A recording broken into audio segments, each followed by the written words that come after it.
నమస్తే, welcome to I dream. నా పేరు ప్రసాద్. ఆంధ్రప్రదేశ్ ప్రభుత్వం 206 అడుగుల అంబేద్కర్ విగ్రహాన్ని ఏర్పాటు చేసింది. దాన్ని ప్రారంభింపజేస్తున్నట్టు ప్రకటించింది.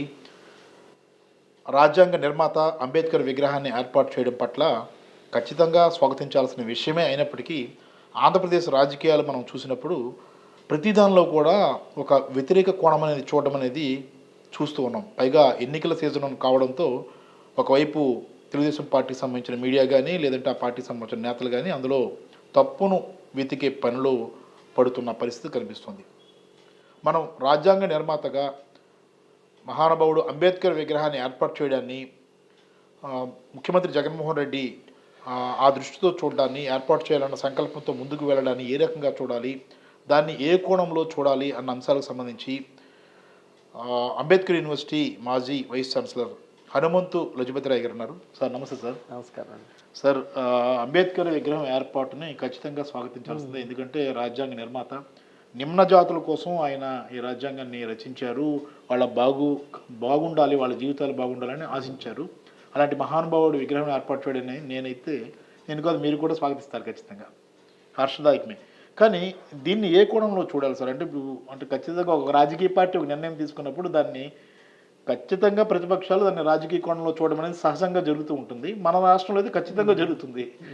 ఏ రకంగా చూడాలి ఈ నిర్ణయాన్ని? అలా రాజకీయ కోణంలో ఆలోచించండి, అలాగే ఒక సానుకూల దృక్పథంతో కూడా ఆలోచించినప్పుడు ఏ రకంగా మీరు అభిప్రాయం వ్యక్తం చేస్తారు?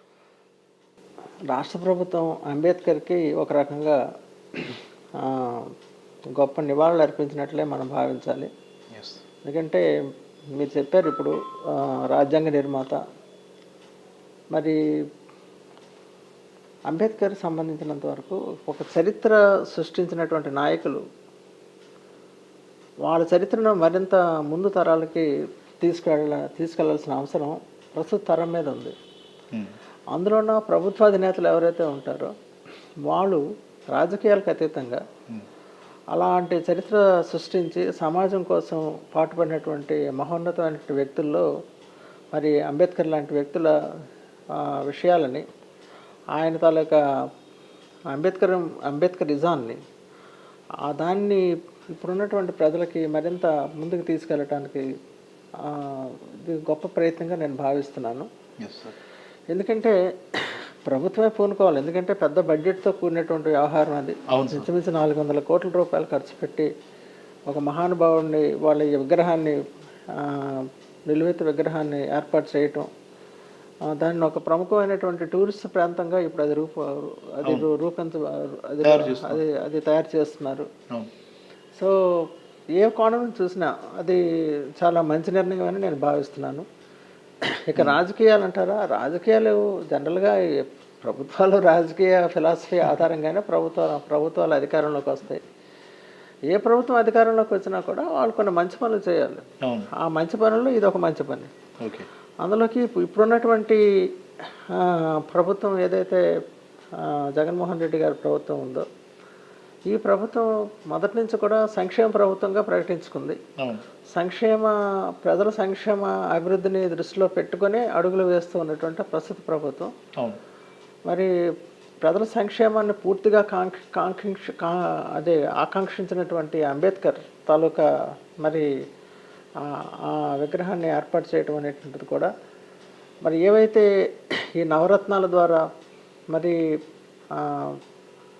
అన్ని వర్గాల ప్రజలకి కూడా అంబేద్కర్ ఆశయాలకు అనుగుణంగా బీసీ, ఎస్సీ, ఎస్టీ, మైనారిటీలు అన్ని వర్గాలకి కూడా అంబేద్కర్ రాజ్యాంగంలో ఏ వర్గాల అభ్యున్నతి కోసం అయితే అతను రాజ్యాంగ రచన చేశారో అలాంటి గొప్ప వ్యక్తి యొక్క విగ్రహాన్ని ఈరోజు ఆవిష్కరిస్తూ ఉండడం అది నిజంగా రాష్ట్ర ప్రజలందరికీ కూడా చాలా గర్వకారణం. రాష్ట్రానికే కాదు మన దేశంలోనే మిగతా రాష్ట్రాలు కూడా ఇది చాలా ఆదర్శంగా నేను భావిస్తున్నాను. అంటే ఒకటి సార్, వైఎస్ఆర్ కాంగ్రెస్ పార్టీ విధానం తొలి నుంచి మనం చూసినప్పుడు చాలామంది కాంగ్రెస్ పార్టీ ఇక్కడ రాష్ట్రంలో పూర్తి స్థాయిలో పతనం అయిపోయిన తర్వాత మీరన్నట్టు బడుగు వర్గాలకు సంబంధించిన ఎస్సీ, ఎస్టీ వారంతా కూడా ఇప్పుడు వైఎస్ఆర్ కాంగ్రెస్ పార్టీతో సైల్ అవుతున్న పరిస్థితి. వాళ్ళతో ప్రయాణాన్ని కొనసాగిస్తున్నారు. ఇప్పుడు అంబేద్కర్ విగ్రహం ఏర్పాటు చేయడం ద్వారా మేము ఈ సామాజిక అంటే ఏదైతే ఈ నిమ్న జాతులు ఉన్నాయో ఎస్సీ కానీ ఎస్టీ కానీ బడుగు వర్గాలకు సంబంధించిన ఆ ప్రజలు ఎవరైతే ఉన్నారో వారి వెంట మేము ఉన్నామని పరోక్షంగా ఒక సంకేతాన్ని ఇచ్చినట్లుగా భావించాలా?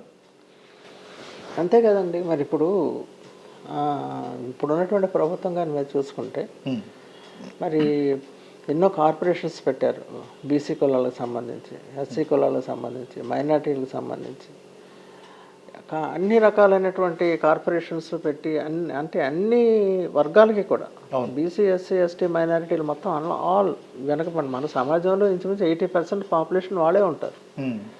మరి 80% పాపులేషన్ విషయంలో గత కొన్ని దశాబ్దాలుగా వాళ్ళు ఇంకా వెనుకబడిపోయినటువంటి పరిస్థితి ఉందనే విషయం అందరికీ తెలిసిందే. రాజ్యాంగంలో మరి అంబేద్కర్ చేసినటువంటి సూచన కూడా అదే. అంటే వీళ్ళు వెనుకబడిపోయి ఉన్నారు కాబట్టి వీళ్ళని ఖచ్చితంగా మనం ముందుకు తీసుకెళ్ళాలి, ఈ వర్గాల్ని అభివృద్ధి పదంలోకి తీసుకెళ్లేటువంటి ప్రయత్నాలు ప్రభుత్వాలు చేయాలి అది అని రాజ్యాంగంలో కొన్ని అధికారాలను ప్రవేశపెట్టడం ద్వారా ఆయన దిశానిర్దేశాన్ని చేశాడు అంబేద్కర్. ఆ దిశానిర్దేశానికి అనుగుణంగానే ఇప్పుడు జగన్మోహన్ రెడ్డి గారి ప్రభుత్వం ఏం చేసిందంటే ఆ ఆశయాలన్నీ నెరవేరే విధంగా మరి నవరత్నాల రూపంలో కానీ అనేక రకాల సంక్షేమ కార్యక్రమాలు ఈరోజు మనం చూస్తూ ఉన్నాం. రాష్ట్రంలో ఆర్థికంగా ఇబ్బందులు ఉన్నప్పటికీ కూడా ఈ సంక్షేమ కార్యక్రమాలు అమలు చేయడం అంటే అంత ఈజీ వ్యవహారం కాదు. అది చాలా బడ్జెట్తో కూడినటువంటి వ్యవహారం. మరి ఆ బడ్జెట్లో కూడా ఏంటంటే కొంచెం ధనిక వర్గాలు, మిడిల్ క్లాస్ పీపుల్కి కొంచెం ఇబ్బందికరంగా ఉన్నప్పటికీ కూడా ఉన్నవాడు లేనివాడికి కొంత త్యాగం చేయాల్సినటువంటి పరిస్థితి అదే అనేది కూడా ఇప్పుడు ప్రజల్లో ఒక ఆలోచన. అంబేద్కర్ కూడా అదే చెప్పాడు. ఇప్పుడు సమాజంలో 80% లేనివాళ్ళు ఒక 20% ఉన్నవాళ్ళు అనుకుంటే ఈ 20% ఆ 80% లేని వాళ్ళ కోసం ఎంతో కొంత త్యాగాన్ని చేయటం అనేటటువంటిది తప్పనిసరి అనే విషయాన్ని అంబేద్కర్ ఆ రోజే చెప్పాడు. కాబట్టి దానిని జగన్మోహన్ రెడ్డి గారి ప్రభుత్వంగా వారి ప్రభుత్వం ఏం చేస్తుందంటే దీనిని ఒక ఆచరణాత్మకంగా ముందుకు తీసుకెళ్తున్నటువంటి పరిస్థితి అయితే మనం చూస్తూ ఉన్నాం. సో ఏ ప్రభుత్వం కూడా పూర్తి స్థాయిలో అందరికీ అన్ని రకాల సాటిస్ఫాక్షన్ సంతృప్తికరంగా చేయడం అనేది కొద్దిగా కష్టతరమైనటువంటి వ్యవహారం అయినప్పటికీ కూడా ఉన్న దాంట్లో ఉన్న కొద్దిలో ఎక్కువగా ఏం మనం చేయగలం, తక్కువ రిసోర్సెస్లో ఎక్కువ ఫలితాలు ఎలా సాధించాలి అనేటువంటి పద్ధతిలో మరి ఇప్పుడు ముఖ్యమంత్రి గారు వారి తాలూకా ఆర్థిక విధానం కానీ లేదా రాజకీయ నిర్ణయాలు కానీ ఆ విధంగానే గోచరిస్తూ ఉన్నాయి. అవి అంబేద్కర్ ఆశయాలకి చాలా దగ్గరగా ఉన్నట్లుగా నేను భావిస్తున్నాను. మీరు చెప్పారు కదా సార్, అదే అంబేద్కర్ ఆశయాలకు అనుగుణంగా తమ పార్టీ వెళ్తుందని ఆ పార్టీ అదే వైఎస్ఆర్ కాంగ్రెస్ పార్టీకి సంబంధించిన ప్రభుత్వం కానీ పార్టీ పెద్దలు కానీ నాయకులు కానీ చెప్తున్నమాట ఆ దిశగా వెళ్తున్నామని వారు ప్రకటిస్తున్నారు. ఈరోజు అంబేద్కర్ విగ్రహం ఏర్పాటుకు సంబంధించి ప్రారంభానికి సంబంధించి మనం చూసుకున్నప్పుడు జరిగింది మంచి పని అయినప్పుడు ఖచ్చితంగా దాన్ని స్వాగతించాలి సార్ ఎవరైనా. కానీ దానిలో కూడా రంధ్రాన్వేషణ చేసి తప్పులు ఇంచితే గనక ప్రతిపక్షాలకు అది మైనస్ అవుతుందా ప్లస్ అవుతుందా సార్? అధిక సంఖ్యాక ప్రజలు ఏదైతే మంచిదని భావిస్తారో అదే ప్రస్తుతం ప్రభుత్వం చేస్తున్నటువంటి కార్యక్రమం. అంబేద్కర్ విగ్రహావిష్కరణ నా భూతో నా భవిష్యత్తు. అంతకుముందు ఎప్పుడు అలా జరగలేదు. బహుశా భవిష్యత్తులో ఇంతకన్నా గొప్పగా ఇంకా జరుగుతుందని నేను భావించడం లేదు. సో ఒక మంచి పని జరుగుతున్నప్పుడు అది ప్రజలు కూడా దాన్ని నిశ్చితంగా పరిశీలిస్తుంటారు. రాజకీయ పరంగా విభేదాలు ఉండి ప్రతిపక్షాలు ఇంకొక రకంగా ఏదైనా మాట్లాడుకున్నప్పటికీ కూడా అందుకనే అంటారు ప్రజాస్వామ్యంలో ప్రతిపక్షాలు కూడా నిర్మాణాత్మకమైనటువంటి పాత్ర వహించాలి. అంతేగాని పూర్తిగా రాజకీయంగా దాన్ని ఆలోచన చేసి కేవలం విమర్శించడమే లక్ష్యంగా పెట్టుకోకుండా మంచి కార్యక్రమాలు ఏవైతే జరుగుతూ ఉంటాయో ఆ మంచి కార్యక్రమాలకి అన్ని పక్షాలు కూడా స్వపక్షాలతో పాటు విపక్షాలు అన్నీ కూడాను చేయి కలిపినప్పుడే ఈ ప్రజాస్వామ్యం అనేది భవిష్యత్తులో మరింత వృద్ధి చెందడానికి ఈ ప్రజాస్వామ్య ఫలితాలు ప్రజలకు మరింత చేరువుగా అందించడానికి అవకాశం ఉంటుంది. ఆ విధంగా ప్రతిపక్షాలు కూడా భావించాలి. సరే అండి, మొత్తం ఈ అంబేద్కర్ విగ్రహం చుట్టూ రాజకీయాలు పని వేసుకున్నాయి.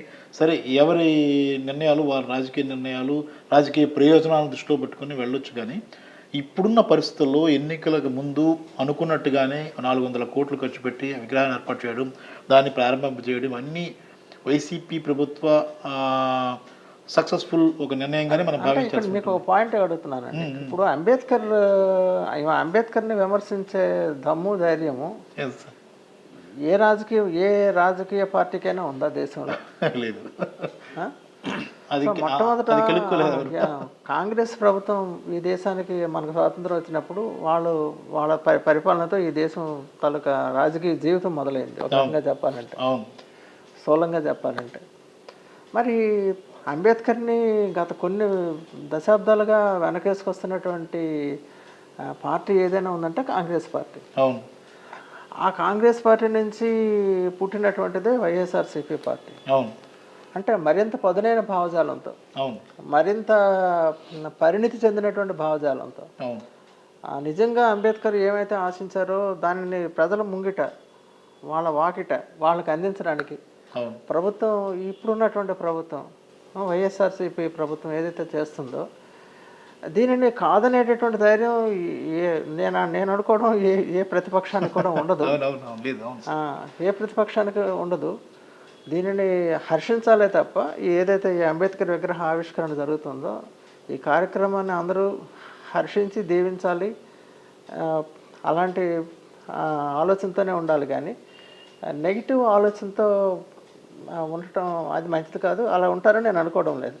అంటే ఏం లేదు సార్, మీరు అన్నట్టు ఖచ్చితంగా అంబేద్కర్ని అయితే ఎవరు విమర్శించే దమ్ము సాహసం చేయలేరు. కానీ జగన్మోహన్ రెడ్డిని ఈ అంబేద్కర్ భావజాలం నుంచి ఎంత దూరం చేయాలి, ఇతను ఎంత వ్యతిరేకనే ఒక ముద్ర వేయడానికి ఇంపాసిబుల్ అండి. ఎందుకంటే జగన్మోహన్ రెడ్డి గారిని ఈ భావజాలం నుంచి వ్యతిరేకం చేయడం, అసలు ఆ పార్టీ ఆ నవరత్నాలు అనేటటువంటి పథకాలు ఏవైతే ఉన్నాయో అవి 100% అందులో అంబేద్కర్ భావజాలమే ఉంది.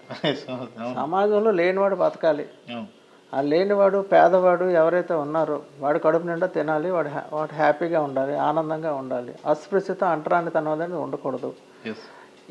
ఈ భావజాలన్నిటికీ కూడా ఈ నవరత్నాలు మరి ఇప్పుడు ఉన్నటువంటి ప్రభుత్వం తాలూకా గతంలో వారు ప్రకటించిన మేనిఫెస్టో కానీ ఇప్పుడు వాళ్ళు అమలు చేస్తున్నటువంటి కార్యక్రమాలు కానీ మీరు చూస్తే అందులో ఎక్కడా కూడా గ్యాప్స్ అయితే లేవు.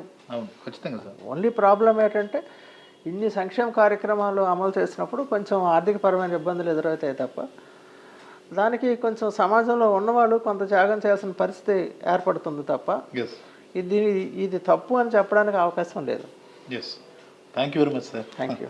ఎవరైతే రాజ్యాంగ నిర్మాత అంబేద్కర్ చుట్టూ విపక్షాలు అప్పుడే రాజకీయాలు మొదలు పెట్టినప్పటికీ కూడా అంబేద్కర్ భావజాలంతో నడుస్తున్న వైఎస్ఆర్ కాంగ్రెస్ పార్టీ ప్రభుత్వం ఖచ్చితంగా నవరత్నాలు ఏర్పాటు చేయడం కానీ లేదంటే ఎస్సీ, ఎస్టీ, బీసీ, మైనారిటీ కులాలకు సంబంధించిన ప్రజానీకానికి మేలు చేసే విషయంలో అంబేద్కర్ భావజాలాన్ని అనుసరిస్తోంది అన్న అభిప్రాయాన్ని అయితే మాజీ వైస్ ఛాన్సలర్ హనుమంతు లజపతిరాయ్ గారి అభిప్రాయాన్ని వ్యక్తం చేస్తున్నారు. ఈ విషయంలో విమర్శలు అనేది సహేతుకం కాదు. ఒక మంచి కార్యక్రమం జరిగినప్పుడు ఖచ్చితంగా స్వపక్షం విపక్షం అనే తేడా లేకుండా దాన్ని మద్దతు పలకాలి, స్వాగతించాలని కూడా ఆయన సూచిస్తున్న పరిస్థితి కనిపిస్తుంది. ఈ విషయంలో కూడా రంధ్రాన్వేషణ చేసి ఏదో తప్పును అంటగట్టడం లేదంటే ఈ ఏదైతే నిమ్న జాతులకు దూరంగా జగన్ వ్యతిరేకనే భావజాలాన్ని లేదా భావాన్ని ప్రజల్లోకి ఎక్కించాలని ప్రయత్నాలు చేయడం అనేది ఎంతమాత్రం సబబు కాదనే అభిప్రాయం కూడా సర్వత్రా వినిపిస్తుంది. మరి విపక్షాల మనసు మారేది అన్నాడు చూడాల్సి ఉంది. కెమెరామెన్ మూర్తితో ప్రసాద్, ఐడ్రీ మీడియా, విశాఖపట్నం.